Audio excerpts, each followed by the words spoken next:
Lunes 9 de julio. Saludos, señoras, señores, bienvenidos como cada día a este espacio, a esta revista de prensa, lugar que cada semana, cada mañana reservamos para el repaso a las portadas de los diarios que se publican, se editan en Córdoba, Diario ABC, Diario Córdoba, Diario El Día. Y como cada lunes, pues mucha variedad en las informaciones, cada periódico sale por un sitio, aunque es verdad que hay algún tema, que sí que es recurrente, que iremos viendo en este recorrido. El Diario Córdoba elige para la apertura unas estadísticas, también lo hace el Diario El Día. El Diario Córdoba elige unas estadísticas, lo tienen de natalidad. Los niños prematuros, dice, se duplican en solo 8 años. 1 de cada 10 bebés que nacen en el Hospital Reina Sofía lo hacen antes de las 37 semanas. Los avances permiten que la supervivencia supere el 70%, con apenas 6 meses de gestación. Es el balance que ha hecho el Centro Hospitalario Cordobés. Bueno, es una circunstancia que es objetiva, no se puede en ese sentido opinar. Se producen más nacimientos de bebés prematuros.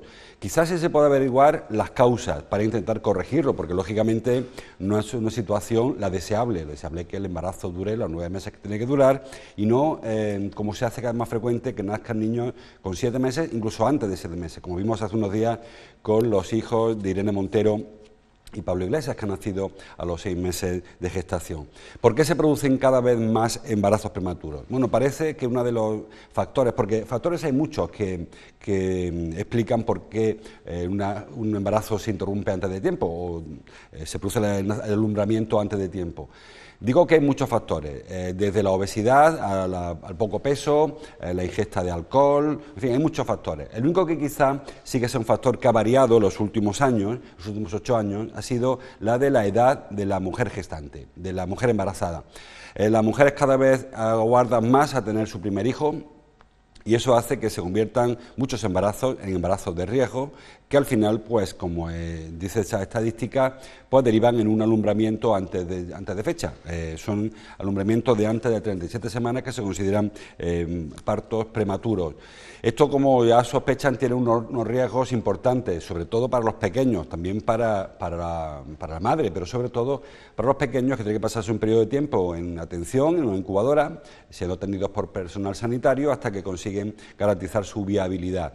No, afortunadamente, muchos salen adelante, como dice el Diario Córdoba, el 70% de los pequeños prematuros consiguen superar esta circunstancia, pero hay un 30% que lamentablemente no lo hacen. Y como les digo, el factor quizá que ha variado los últimos 8 años, o que está variando, es el hábito en las parejas de retrasar el momento del primer hijo, del alumbramiento, del primogénito, y eso incluye un factor mayor, el factor de riesgo, en el caso de los embarazos. Y luego hay otro factor que también se está produciendo, y es el de los embarazos provocados o asistidos, que hace que, por ejemplo, haya más pequeños, hayan partos múltiples de 2 niños, niñas, de 2 bebés, que también eso influye y también incide en la dificultad o en el riesgo del embarazo. Es decir, se ha sustituido quizá la forma más natural, biológicamente natural, no quiero decir que el otro no sea natural, cada cual puede tener los hijos cuando quiera, siempre que la biología se lo permita, pero sí que biológicamente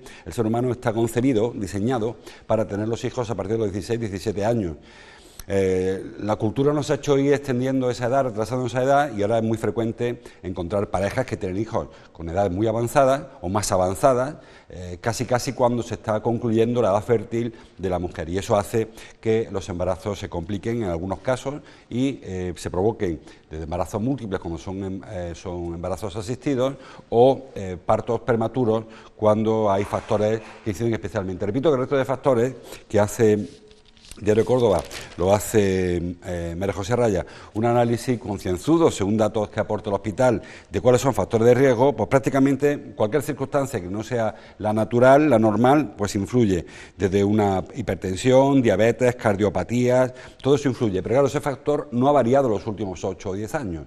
Quizá el que sí que esté variando y bastante sea el de la edad de la mujer embarazada o de la pareja, influye mucho más, lógicamente, el de ella que la edad de él, pero sobre todo que se está retrasando el momento en el que las familias deciden tener su primer hijo, por circunstancias sociolaborales fundamentalmente, también circunstancias culturales, pero sobre todo circunstancias sociolaborales en las que se va posponiendo el embarazo por no interrumpir, pues o bien la formación, o bien los primeros trabajos, o bien la constitución de un núcleo familiar, y eso hace que cuando se produce el embarazo y el parto, pues la circunstancia no sea la más propicia. Repito que afortunadamente el avance tecnológico y médico y sanitario hace que la mayoría de los embarazos, incluso los prematuros, pues sean viables y salga todo bien. Pero bueno, es una circunstancia que siempre es un factor de riesgo que si se pudiera evitar sería aconsejable hacerlo.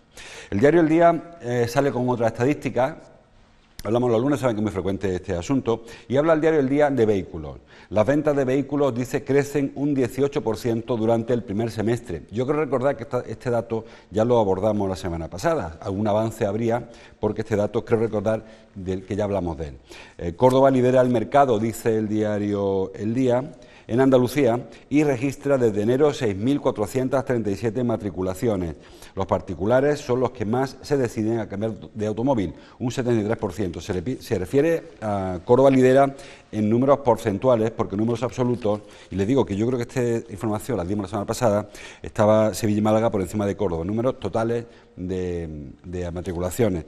Lo que sí que es un incremento mayor en Córdoba que en el resto. Bueno, saben que el factor de la adquisición de un vehículo es un factor que utilizan los economistas para medir el progreso económico de una sociedad. Bueno, no sé si estamos muy habituados a cambiar las cosas continuamente, que cuando dejamos de hacerlo es porque no tenemos dinero para hacerlo, no porque no lo necesitemos. Había que estudiar mucho el tema de esta cultura que se ha impuesto, de la cultura de la sustitución continua, y comprar un televisor mejor que el que tenemos solo porque existe uno mejor en el mercado y no porque el que tenemos no funcione, y nos sirve igual para el frigorífico, nos sirve igual para la lavadora. Si sale uno que es mejor que el que tenemos, el otro, que funciona perfectamente, lo sustituimos. Es un concepto de consumismo que quizá habría que reconsiderar. Bueno, el tema filosófico al margen, el tema de la compra, la adquisición de un vehículo, nos lleva, pues eso, a dos factores. El primero, el del progreso. Se compran más vehículos, perdón, no porque estén peor los que tenemos, sino porque tenemos dinero para hacerlo. Se compra porque tenemos dinero para gastárnoslo. Y luego también es cierto que durante la época de la crisis ha habido un envejecimiento del parque móvil en general, de todos los que conducimos, que en ciertas ocasiones ha puesto incluso en riesgo la seguridad de la conducción. Vehículos, muchos de ellos que se veían circulando con 25, con 30 años, que bueno, no son los mejores coches para meterse en viaje, sobre todo coches, bueno, que nada más verlos se da uno cuenta que aquello no era la mejor forma de plantear un desplazamiento. Entre que hay más dinero ahora y que el parque móvil había envejecido, estamos en una etapa de recuperación que, bueno, se ve plasmada ahora en los periódicos. Son las cifras actuales de crecimiento, perdón, igualan a las cifras precrisis, o en ese entorno, las cifras 2008, 2009, 2010, que fue cuando se empezó a resentir la crisis, sobre todo en el mercado del automóvil. Saben que hay una serie de incentivos, el antiguo plan Prever, como se llame, le van cambiando el nombre, que intenta, pues eso, sustituir el vehículo por uno nuevo, pensando en salvar los papeles de los concesionarios y también en mejorar la situación del parque móvil y evitar por los niveles de siniestrabilidad que hemos estado viendo estos últimos años en las carreteras. Vehículos que no porque el vehículo que sea más antiguo provoque accidentes, o sea, sufra accidentes, sino porque puede provocarlos. Un vehículo que marcha muy despacio, en según y qué carretera, casi fuerza al conductor que va detrás a realizar una maniobra de adelantamiento que en ocasiones deriva en un accidente. Bueno, pues con esa perspectiva se han ido aplicando planes de incentivo para la sustitución de vehículos que han hecho que se sostenga malamente el sector. Ahora que hay dinerillo, bueno, pues empiezan a producirse los cambios en el hábito y se empiezan a sustituir los vehículos.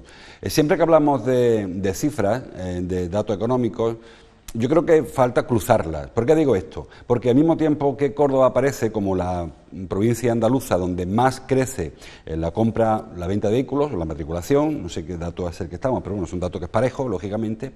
Al mismo tiempo digo que se produce este dato positivo para interpretar la recuperación económica. Tenemos otros datos que hablan de cómo se sigue la economía moviendo en cifras de crisis, cómo se sigue habiendo un repunte de los contratos temporales, contratos precarios, contratos nada estables, y sin embargo, bueno, pues se sigue el personal embarcando en proyectos económicos a medio plazo. Un vehículo casi nadie lo paga a tocateja, casi todo el mundo lo financia, con lo cual tienes un compromiso de al menos 4 o 5 años de estar pagando un vehículo. Cuando estamos viendo, como les digo, que la situación económica pues mejora, pero con una serie de factores que hacen preocupante para muchas familias, muchos particulares, meterse en un vehículo. Si alguien no sabe si va a trabajar en septiembre porque tiene un contrato ahora de 3 meses para sustituciones, a pesar de eso se mete en un vehículo. Bueno, pues que habrá mayor garantía de la que nos cuentan los datos oficiales. Siempre hemos dicho que en Córdoba la economía sumergida tiene un peso mayor del que registran las estadísticas, registran los papeles, porque por eso hay economía sumergida, porque no se conoce. Hay una serie de factores que se incluyen, se dan por buenos para mejorar la economía. Lo que se hace, las cocinas de las encuestas, pues también llegan a la economía, pero, como le digo, a lo mejor el peso de la economía sumergida en Córdoba mayor del que refleja la estadística cuando vemos cómo hay datos en los que aparecemos en los peores del ranking, datos de estabilidad en el empleo, datos de paro, por ejemplo, también Córdoba es de las que están sufriendo, las provincias que más están sufriendo el azote del desempleo, y sin embargo hay otros factores como la compra de pisos, como la compra de vehículos, como el de la suscripción de hipotecas, que Córdoba aparece arriba. Son datos que no son compatibles, no se compadece un dato con el otro, con lo cual habría que pensar que habría que afinar un poco más a la hora de medir la economía real y no la economía oficial, la economía de los papeles, que no siempre coinciden. El diario ABC, la foto que trae en su portada es una foto para los dos candidatos que se van a disputar la presidencia del PP, Soraya Sáez de Santamaría y Pablo Casado. En la página 1 del diario ABC, Soraya acepta a regañadientes el debate que pidió Casado en el diario ABC, dicen ellos. Bueno, lo ha pedido en muchos sitios, probablemente también lo haya hecho en la entrevista del diario ABC. Todos los periódicos saben este asunto, dice el diario Córdoba. Casado y Santamaría se enfrentarán en un debate antes de la votación, y el diario El Día, Santamaría acepta con reservas un cara a cara con Casado. Bueno, saben que Soraya Sáez de Santamaría se impuso en estas primarias, que el segundo fue Casado, y que quedaron fuera de esta carrera, pues desde Dorla de Cospedal, García Margallo y el resto, los otros, Elio Cabanes y José Ramón García, creo que era el otro. Que eran los que se presentaron a esas elecciones. Quedan dos. Bueno, todo parecía apuntar que una vez que el partido ha hablado, que la militancia ha hablado, se respetaría la voz de la militancia. Pero bueno, hay unas reglas que se dio el propio Partido Popular, que consistía en elegir primero a dos, y si no se da la circunstancia de que uno de ellos superase el 50%, habría que desempatarlos en un congreso, que se celebrará el 20 y el 21 de este mes de julio. Al congreso van a llegar las dos candidaturas, de Soraya y de Pablo Casado. Dicen que se está intentando negociar para unificarlas. Yo creo que Pablo Casado hoy en día tiene muchas más opciones que Soraya, porque Pablo Casado no le votan solo los suyos, sino le votan todos los detractores de Soraya Sáez de Santamaría, que son muchos. Saben que Soraya Sáez de Santamaría ha sido vicepresidenta del Gobierno, eso ha hecho que una parte importante del partido no esté con ella, personas que la han visto demasiado a la izquierda, demasiado centrada, demasiado condescendiente con los que, bueno, frente a los principios históricos del centro derecha del PP, con lo cual tiene muchos detractores, de manera que en un congreso sumaría los votos Casado con los votos de Cospedal, de García Margallo y de alguno más de los que se presentaron en las elecciones primarias, mientras que Soraya difícilmente sigue otros votos que no sean los propios que tiene ella. Así que Casado está forzando un poco el enfrentamiento y Soraya está intentando un poco la unión. Soraya no quería un debate en el cual pues se pelearan, porque un debate en el que acaben malamente cierra las puertas al encuentro, mientras que Casado sí que quiere un debate en el que se contrapongan las dos ideas del partido y se vean las diferencias tan importantes que hay como para evitar que haya una lista única. En fin, tiempo habrá para seguir viendo cómo transcurre este relevo de Rajoy, que por cierto sigue tan pancho en Santa Pola sin querer decir nada acerca del partido que él sigue presidiendo hasta el Congreso. Creo que Rajoy debería hacer un ejercicio de responsabilidad porque hay un lío gordo en su partido. Luego están las tres fotos que ahí sí coinciden los periódicos, y es la del rescate de los niños de Tailandia. El diario Córdoba, son fotos de agencia, lógicamente, en el diario Córdoba titula: 4 de los 12 chicos de la cueva ya están en casa, en su casa, después de que fueran rescatados ayer por la mañana, hora española. El diario El Día, el mundo entero mira a la cueva. Bueno, la foto del diario Córdoba es el inicio de la gruta, por donde se ve entrar pues el personal de rescate. El diario El Día, lo están viendo, es una ambulancia que traslada a uno de los pequeños. Todos fueron trasladados a centros hospitalarios para una revisión y para que se repongan de una situación crítica, porque a pesar de que se les veía bien, cuando he visto imágenes de estos chicos, se les veía de aspecto bien. Recuerden que han estado 9 días en una gruta, sin comida, a oscuras, porque la gruta no entraba ni un resquicio de luz, rodeados de agua, sin saber qué comían. Si comían, decían que alguno de ellos se atrevió a comerse algún insecto, algún caracol que encontraban, porque han pasado 9 días sin ingerir nada, bebiendo el agua de las grutas. No sabemos ese agua hasta qué punto era agua potable o no, así que ahora han ido directamente los 4 que han salido al hospital. El diario ABC también trae esa foto, una foto parecida, en su página 2. Tailandia respira con los 4 primeros rescates. Hoy se espera que finalicen las labores de salvamento. Bueno, saben que en principio se barajaron varias opciones a la hora de sacar a los chicos de la gruta. La que primero se planteó fue que saliera por donde entraron, es decir, por el camino que utilizaron ellos a la hora de llegar. ¿Qué ocurrió? Cuando llegaron ellos a ese camino, a ese punto de la gruta, iban huyendo del agua. El agua les perseguía, ellos avanzaban por la gruta, y cuando se paraban en un sitio, el agua seguía subiendo y seguían avanzando, hasta que consiguieron alcanzar un lugar, que es donde le encontró luego los buzos, donde el agua ya dejó de subir porque está muy alto. La gruta va hacia arriba y hasta ahí se llenó. Cuando han ido a intentar salir, se han dado cuenta, como ya saben, por las informaciones que llegan desde Tailandia, que la gruta se ha inundado y que es muy complicado salir. Hay un tramo importante que hay que hacer buceando, repito, en la más absoluta oscuridad. Cuando los buzos llevan unos foquitos, el agua es turbia, con lo cual imagina las circunstancias, chicos que no saben siquiera nadar. Bueno, pues han ido agarrados a una cuerda, con un buzo delante y un buzo detrás, y sin máscara. Ellos van con el oxígeno que les facilitan los propios buceadores, porque la técnica del buceo no es tan fácil como parece. No es colocarse una máscara y echarse al agua, hay que saber cómo respirar, cómo expulsar el aire, que ya no es respirable, en fin, una serie de técnicas que lo que están haciendo es ser auxiliados por los buzos. Salieron los primeros 4, porque la gruta tiene un primer tramo que hay que hacerlo buceando, luego un tramo que se hace a pie por un arroyo, prácticamente, un arroyo subterráneo, donde el agua llega a los muslos, donde cuesta andar porque hay corriente todavía, que está en las 2 direcciones, se está bombeando agua. Y luego hay otro último tramo más cortito que hay que bucear de nuevo. Bueno, pues hay un grupo de chicos, los 4 primeros salieron, y el resto de los otros 8 han pasado la zona más complicada, la zona larga de buceo, y están en otra zona más tranquila, donde ya se han quitado de en medio la parte larga del buceo, a la espera de que se reponga la bombona de aire, de oxígeno, el aire que les permita salir de la gruta. Con lo cual quizá a esta hora ya haya alguno más fuera de peligro, de lo cual todo el mundo está atento y todos nos alegramos, lógicamente. Ahora queda pues eso, recuperarlos físicamente y psicológicamente. Han sido 15 días muy duros para los pequeños, los primeros días sin saber si alguien iría o no a rescatarles, si el agua subiría o no, en una situación, imaginen, de oscuridad absoluta, en una gruta donde apenas se podían ellos palparse unos a otros, y sin saber si el agua seguía subiendo, si algún día llegaría o no algún buzo a rescatarles, algo que incluso a un adulto le costaría digerir. Vamos con los sumarios rápidamente. El diario Córdoba habla del plan de empleo que ayer fue presentado o anunciado. El plan de empleo agrario, dice el diario Córdoba, creará más de 275.000 jornales. Córdoba es la tercera provincia en número de peonás para el campo y la segunda en dotación presupuestaria, que está en torno a 35 millones de euros, creo haber leído por ahí.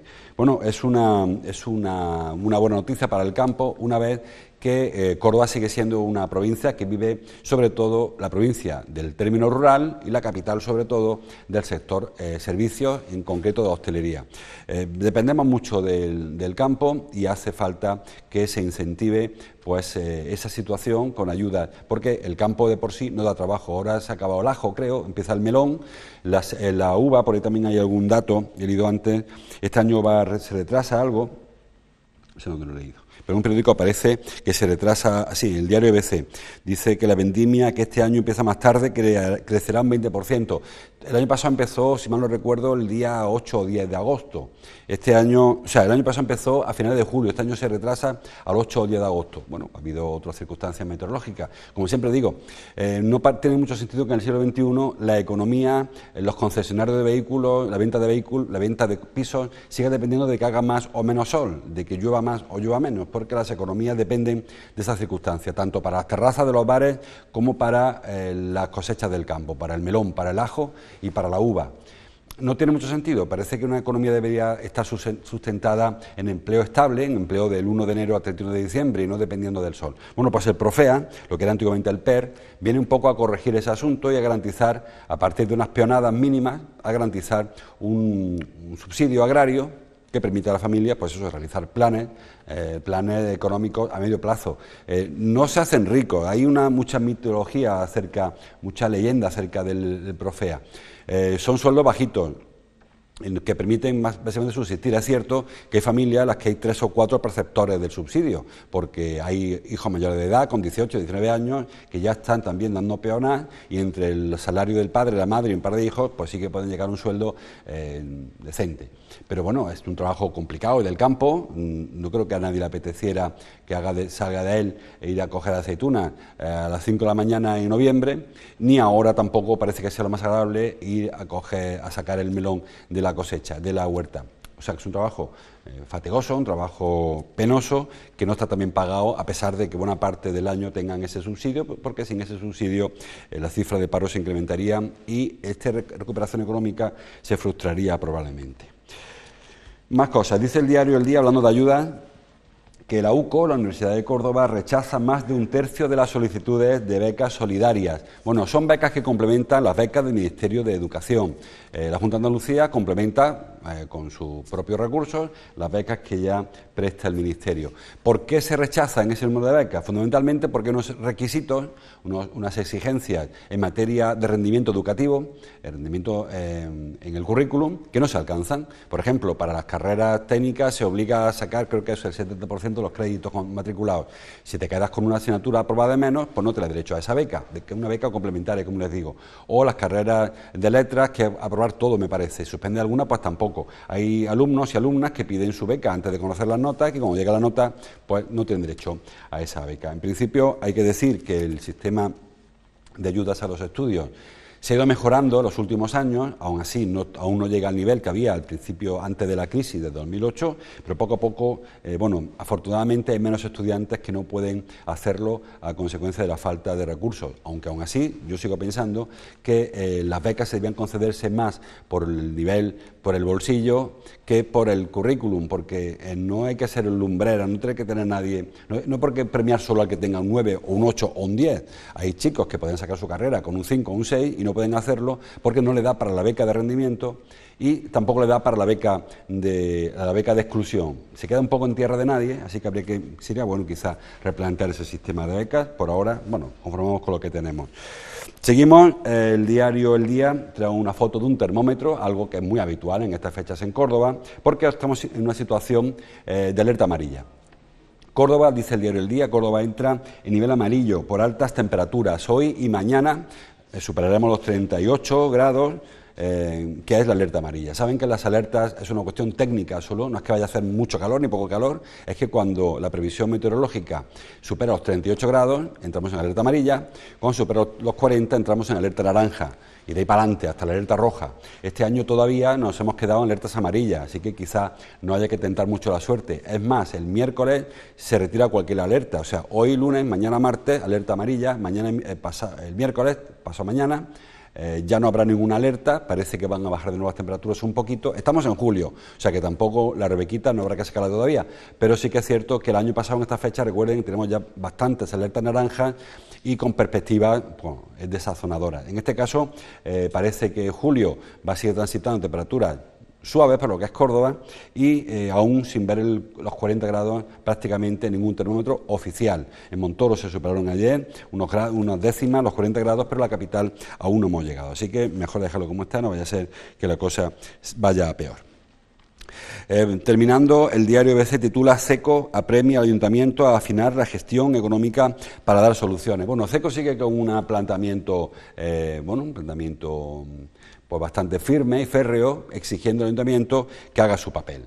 Saben que los empresarios, y Ceco es la patronal de empresarios, pues tienen como obligación casi exigir a las instituciones un marco de trabajo en el que les sea más fácil pues realizar sus operaciones mercantiles, compraventa o cada cual al negocio que se dedique. Entonces parece que es obligatorio que Ceco exija afinar la gestión económica. Es cierto que hay partes en las que el Ayuntamiento tiene más responsabilidad y partes en las que tiene menos. Quizá la concesión de licencias, quizá en arbitrar medidas o incentivos para el comercio, por ejemplo el de cercanía, o los mercados municipales. Hay otras cosas que a veces Ceco se pasa, entiendo yo, de exigencia. Conocíamos la semana pasada una petición de Ceco. Decía que Córdoba era la ciudad con mayor presión fiscal, o sea que tiene una presión fiscal altísima. Luego conocimos el día siguiente que es de las más bajas de Andalucía.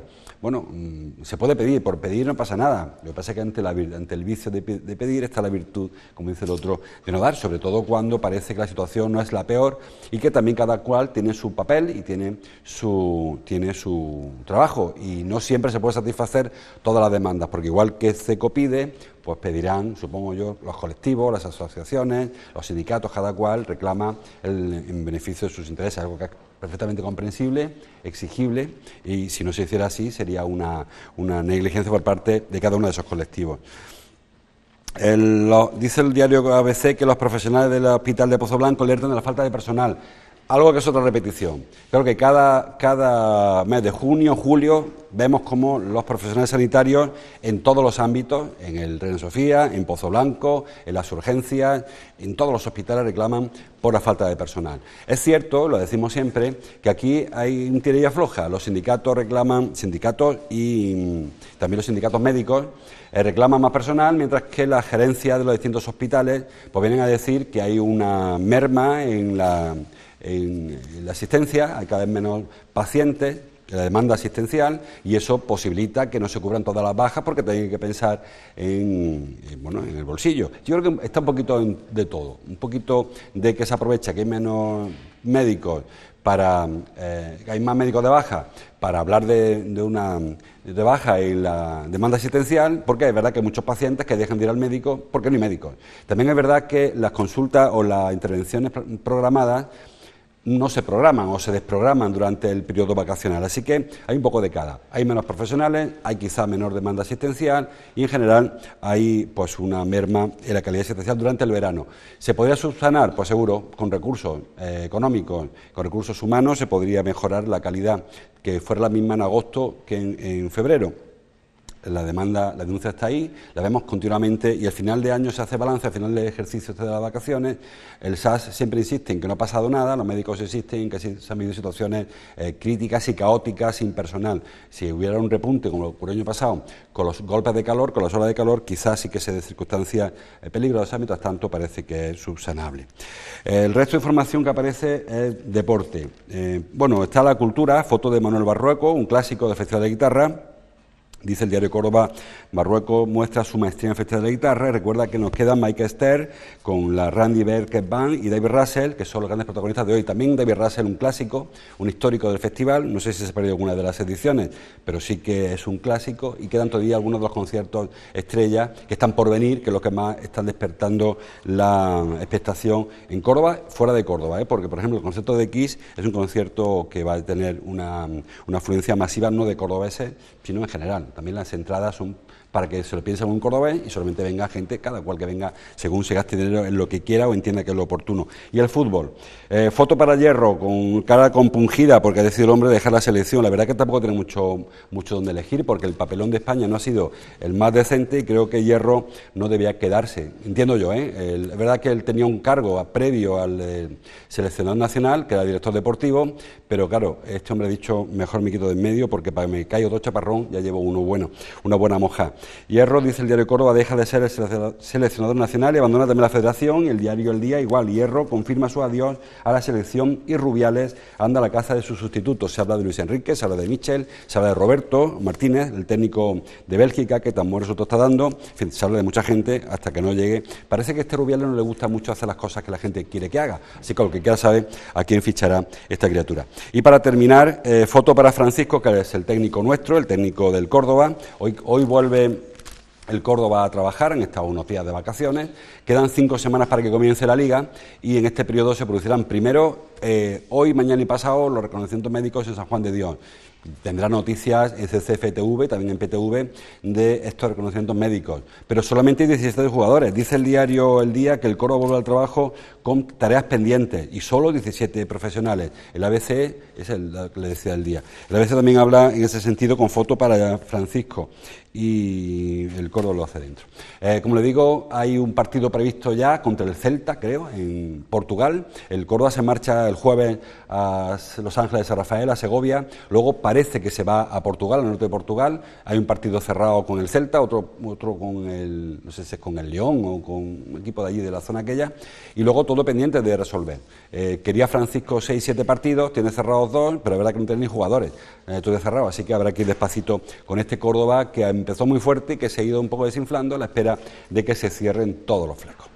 Hasta aquí llegamos. Más información, como siempre, en los periódicos. Les invito a que bajen al kiosco, compren su periódico, lo miren en internet y se mantengan informados. Y, como no, en los servicios informativos de PTV. Mañana seguimos con este programa. Les dejo, como siempre, con Ángeles Mellado, con su Café y Media. Hasta mañana. Gracias por su atención.